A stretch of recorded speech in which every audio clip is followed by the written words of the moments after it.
Hello दोस्तों, नमस्कार। SM किसी चैनल में मैं आप सब लोगों का दिल से बहुत बहुत स्वागत करता हूं। अगर आपने पहली बार विजिट किया है जरूर चैनल को सब्सक्राइब कर लेना, साथ में बेल आइकन के ऊपर। एंड दोस्तों, कल का दिन आप सभी लोगों को पता है, कल का मतलब यस्टरडे की हम लोग यहाँ पे बात करें, बहुत ही इंपॉर्टेंट दिन था। बहुत सारे बड़े बड़े इवेंट्स देखने को मिले थे, जिसके चलते बाजार में क्लियर कट मतलब फ्यूचर मार्केट में एंड बाद में जो बाजार जो मेन बाजार रहता है उसमें भी हम लोग को जबरदस्त हलचलें देखने को यहाँ पे मिली थी।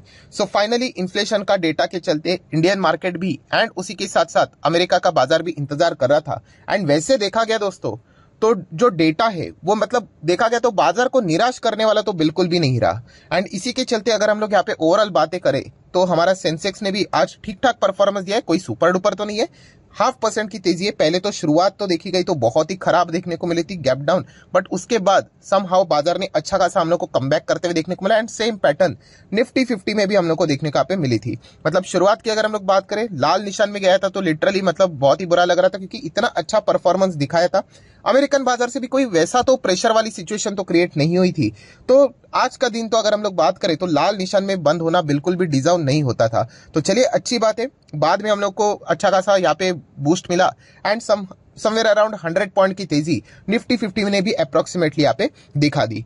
तो जैसे कि आप सभी लोगों को पता है, सबसे पहले कल के दिन के लिए हमारा डेटा सामने आया था, इन्फ्लेशन का डेटा, और इंडिया ने तो कमाल ही कर दिया। आरबीआई का प्रेडिक्शन पहले 6.6 उन्होंने यहाँ पे रखा था, उसके हिसाब से जो हमारा एवरेज जो आया है Q3 का इन्फ्लेशन का डेटा वो 6.12 आया है।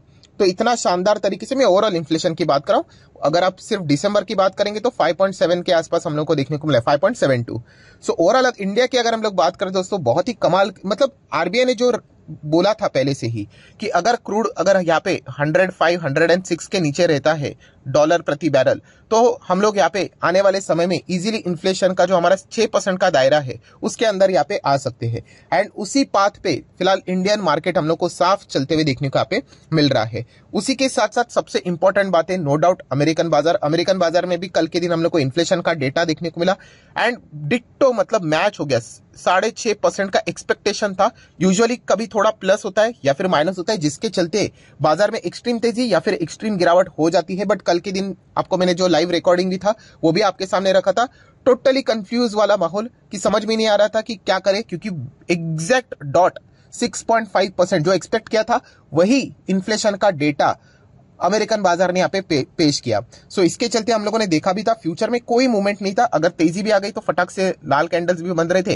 एंड बिल्कुल 0.% के हिसाब से ही हम लोग को परफॉर्मेंस देखने को मिल रहा था। एंड देन उसके बाद अमेरिकन बाजार भी जब स्टार्ट हुआ तो वैसे ही वॉलेटिलिटी कुछ समय तक रही। एंड बाद में थोड़ा बहुत हम लोग को जो तेजी बरकरार रखी थी वो कंटिन्यू रही, जैसे कि मैंने कल भी बताया था कि 6.5 एक्सपेक्ट किया था। एंड अगर 6.5 आया है तो अमेरिकन बाजार भी कोई लाल निशान में तो बंद नहीं होना चाहिए, क्योंकि आपने जो एक्सपेक्ट किया था एटलीस्ट वो तो देखने को मिला है। हाँ, अगर ये 6.5 के बदले 4 होता, 3 होता, तो फिर आप एक्सपेक्ट कर सकते थे 300 350 पॉइंट की रैली, राइट। बट चलिए 6.5 तो है, तो गिरावट तो नहीं होनी चाहिए। एंड वैसा ही कुछ हम लोग को देखने को मिला।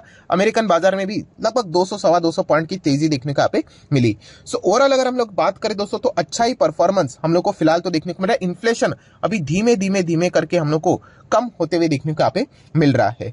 एंड अगर हम लोग इंडिया की बात करें, इंडिया तो सबसे बेस्ट पोजीशन पे हम लोग को साफ साफ देखने को मिल रहा है। हाँ, नो डाउट अगर मैं अपनी पर्सनल बात आपके सामने रख दूं, मैं तो एक्सपेक्ट कर रहा था कि आज इंडिया ने बहुत अच्छा एटलीस्ट 18,000 के ऊपर हम लोगों ने जाना चाहिए। ऐसा तो माहौल तो हमारे पास रेडी था, हमारा खुद का डेटा अच्छा, प्लस उसी के साथ साथ अमेरिकन बाजार से भी ऐसा कोई नेगेटिविटी नहीं, तो डेफिनेटली 18,000 के ऊपर हम लोग चाहो तो यहाँ पे ट्राई कर सकते थे। हम लोगों ने कोशिश भी की थी, आप चेक कर सकते हो। बट इतना जबरदस्त स्ट्रॉन्ग रेसिस्टेंट लेवल था कि 18,000 को छू के, एग्जैक्टली 18 को नहीं छुआ, 18,999 अगर आप चेक कर सकते हैं यहाँ पे हाईएस्ट जो लेवल था, 18 नहीं 17,999.35 वही तक हम लोग जाते हुए देखने को मिले। ओआई भी वहां पे बहुत जबरदस्त लाख के ऊपर हम लोग को ओआई बिल्टअप होते हुए देखने को मिला था। तो उस लेवल को तोड़ना थोड़ा मुश्किल था, बट स्टिल हमारे पास उतना वैलिड रीजन भी था। एनीवेज चलिए ठीक है, यहाँ पे फिलहाल तो हम लोग कह सकते हैं कि लाल निशान में क्लोजिंग नहीं हुई, वो एक अच्छी बात है। सो यहाँ पे आप देख सकते हैं शुरुआत में तो हमारा बाजार तो बहुत ही मतलब बोरिंग टाइप यहाँ पे चल रहा था। बोरिंग मतलब लिटरली इतना अच्छा डेटा आने के बाद भी लाल निशान में देखने को मिल रहा था, ये बिल्कुल भी अच्छी बात यहाँ पे नहीं लग रही थी। एंड इस प्रकार का आपको पता ही है कि 12 बजे तक हम लोग यहाँ पे बीच में लाइन खींच लेते हैं। उसके पहले का परफॉर्मेंस एंड उसके बाद का परफॉर्मेंस इसमें डिफरेंस होता है, क्योंकि 12 बजने के बाद हम लोगों ने देखा है कि यूरोपियन मार्केट्स हम लोग को ओपन होते हुए देखने को मिल जाते हैं। सो 12 बजे के पहले इंडियन मार्केट इस प्रकार से परफॉर्मेंस दे रहा था, इससे एक बात तो साफ पता चल रही थी कि डो जोन्स का फ्यूचर से कोई ज्यादा सपोर्ट नहीं मिल रहा है, क्योंकि डो जोन्स का फ्यूचर अगर हमें सपोर्ट करता तो फिर हम लोग 12 बजे के पहले ही थोड़ा बहुत रैली दिखा सकते थे। आप देख सकते हैं अमेरिकन बाजार का फ्यूचर अभी भी बिल्कुल फ्लैट है, कोई ज्यादा यहाँ पे भी एक्साइटमेंट फिलहाल तो देखने को नहीं मिल रही है। तो 12 बजे के बाद अच्छी खासी तेजी क्यों आई? तो नो डाउट मैंने बहुत बार आप लोगों को ये सारी चीजें सिखाई है। European markets, yes, European markets की जो ओपनिंग थी वो बहुत ही शानदार हम लोग को देखने को यहाँ पे मिले। आप चेक कर सकते हैं, फुटसी की बात करें, यहाँ पे फ्रांस जर्मनी के बाजार की बात करें, हर किसी ने अच्छी खासी ओपनिंग दिखाई। ये तो जस्ट अभी शुरुआत है, बाजार वहां पे चल रहे हैं। एंड इनफैक्ट मतलब देखा गया तो हमारे बाजार ने अच्छा परफॉर्मेंस करना चाहिए था, बट यूरोपियन बाजार कल से हम लोग को बहुत अच्छा देखने को यहाँ पे मिल रहे हैं। मतलब जब यूएस का इन्फ्लेशन का डेटा सामने आया तो यूरोपियन बाजार ने ज्यादा हम लोग को अच्छा परफॉर्मेंस देते हुए देखने को मिले रेदर देन हमारे मार्केट। आप चेक भी कर सकते हैं, अभी भी फुटसी की बात करें तो बहुत अच्छी ओपनिंग देखने को मिले, अच्छे तेजी के साथ चल रहे हैं। देन फ्रांस के बाजार में भी सेम पैटर्न देखने को मिल रहा है। जब मैं वीडियो बना रहा हूं तभी की बात है, बाद में सिचुएशंस चेंज होते रहते हैं। एंड अभी तो बाजार क्लोज हो चुका है। ये देखिए जर्मनी के भी बाजार की बात करें तो सेम पैटर्न फिलहाल तो हम लोग को बनते हुए देखने को मिल रहा है।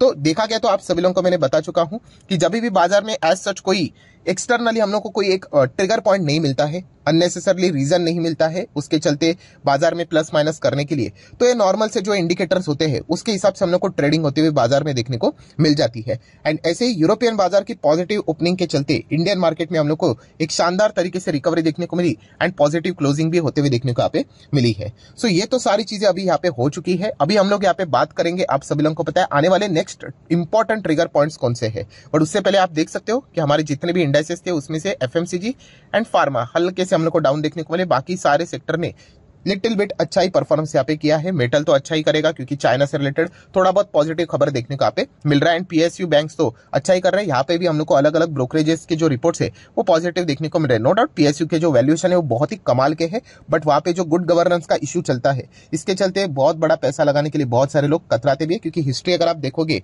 कभी भी कोई फ्रॉड होता है, गड़बड़ी होती है, तो उसमें हमेशा यही पाया जाता है कि टॉप के 5 बैंक अगर कोई फंसे तो उसमें से 3 से 4 बैंक तो सरकारी बैंक ही होते हैं। तो इसके चलते वो डर हमेशा यहाँ पे रहता है। देन अगर हम लोग बात करें कल के दिन के हिसाब से, मतलब आईटी कंपनीज के मेजर कंपनीज के नंबर सामने आए हैं, तो टीसीएस ने भी आज के दिन थोड़ा बहुत अच्छा किया। आप देख सकते हो 1.25% की तेजी देखने को मिली है। इन्फोसिस आज आईटी सेक्टर में टॉप परफॉर्मर रहा, लगभग 1.5% की तेजी देखने को यहाँ पे मिली है। एचएल टेक की बात करें, एचएल टेक ने तो बहुत अच्छे नंबर दिखाए थे, बट शुरुआत तो बहुत बड़े गैप डाउन के साथ देखने को मिला, जो कि एक सरप्राइजिंग फैक्टर है।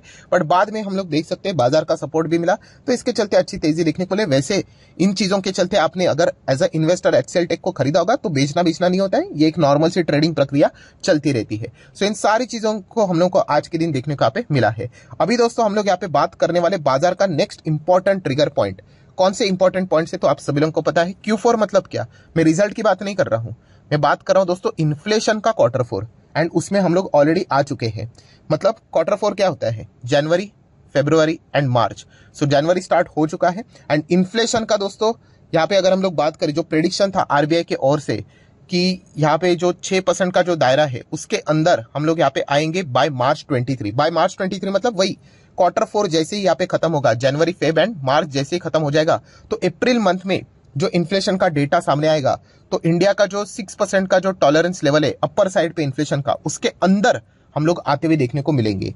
सो डेफिनेटली बाजार इस चीज को जरूर वेलकम यहाँ पे कर सकता है। तो इस चीज के ऊपर आप लोगों ने फोकस रखना है। मतलब क्या है दोस्तों, ये जो जैन है, फेब है एंड मार्च है, इसमें अगर क्रूड ऑयल की अगर हम लोग बात करें, अगर क्रूड ऑयल यहाँ पे 100 के ही नीचे अगर रहता है, डबल डिजिट में ही रहता है, तो इंडिया डेफिनेटली पहला कंट्री बन जाएगा पूरे दुनिया में जो कि इन्फ्लेशन का जो उन्होंने लेवल जो रखा है उसके अंदर भी यहाँ पे आ जाएगा करके। क्योंकि हमारा टॉलरेंस लेवल क्या है, 6%। अभी फेड तो 2% का टारगेट लेकर चल रहा है, वो तो देखा गया तो इस साल में तो कंप्लीट हो ही नहीं सकता। उन्होंने खुद बोला है कि वो इस साल 3.5% तक ही आने की कोशिश करने वाले हैं। सो इंडिया सबसे पहला यहाँ पे देश बन सकता है। तो इसके ऊपर फिलहाल हम लोगों ने फोकस रखना है कि ये जो जैन फेब मार्च, इसमें क्रूड ऑयल में कोई भी गड़बड़ी होनी नहीं चाहिए। खास करके आपको पता है क्रूड ऑयल में गड़बड़ी करने वाला देखा गया तो देश एक ही हो सकता है, एंड वो है रशिया। यस, पुतिन ने अगर डिसीजन ले लिया कि प्रोडक्शन यहाँ पे कम करना है, तो बहुत कुछ यहाँ पे क्रूड ऑयल के मार्केट में हलचल यहाँ पे क्रिएट करवा सकते हैं। सो ऐसी कुछ अगर चीजें नहीं होती है तो इंडिया बहुत ही सही राह पे चल रहा है। एंड जो हम लोगों ने टारगेट, हम लोगों ने मतलब आरबीआई ने जो टारगेट रखा है उसको हम लोग यहाँ पे इजीली अचीव कर पाएंगे। प्लस उसी के साथ साथ शक्तिकांता दास जी का स्पीच भी बहुत इंपॉर्टेंट है, क्योंकि हम लोग उस राह पे तो चल रहे हैं, बट एक बात दोस्तों मैंने नोटिस की है कि शक्तिकांता दास जी अभी भी मतलब उस पाथ पे होने के बावजूद भी वो उतने कॉन्फिडेंट नजर नहीं आ रहे। कुछ ऐसे ट्रिगर पॉइंट्स है जो कि उनको बार बार चिंतित कर रहे हैं, क्योंकि अगर मैं बात करूं पिछले टाइम का ही, उन्होंने Q3 का इन्फ्लेशन का प्रेडिक्शन किया था 6.5 एंड उसके बाद उन्होंने उसको हटाकर 6.6 किया।